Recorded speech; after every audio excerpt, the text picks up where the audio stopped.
छान झोपेतून मी उठली आहे ना, एवढं छान सेक्सी स्वप्न पडलं ना, मज्जा आली. आता पिते मी ग्रीन टी आणि वाजलेत 11.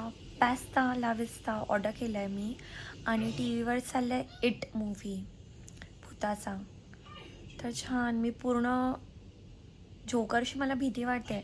एक ना आधी वो करून सिरियल यायची, म्हणजे मी ज्या स्कूलमध्ये होते ना 6th-7thमध्ये, आणि त्याचे वोचं जे म्युझिक होते ना, इंट्रोडक्शनचे म्युझिक, त्याच्यानेच एवढं घाबरायला व्हायचं. मी डोळे बंद करायची, कान पण बंद करायची. कोणाला माहीत असेल तर मला माहीत नाही, वो करून काहीतरी नाव होतं. ती जोकरची सिरियल होती.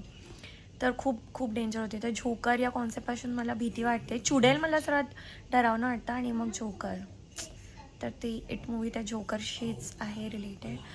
आणि बस मी खूप छान मूडमध्ये यार. मला एवढं चांगलं छान स्वप्न पडलं ना, इट्स लाईक वाव. स्वप्न खरं का नाही होत यार कधी, पण कधी कधी नाईटमेअर्स पण येतात, तर इट्स ओके, खरं नाही आलं पाहिजे. पण आता तेच ऑर्डर केलं आहे पास्ता. आता येईल थोड्या वेळात, तोपर्यंत मी ग्रीन टी एन्जॉय करते आहे. माझी रूममेट आली परत, तिच्या फ्रेंडला भेटायला गेलेली.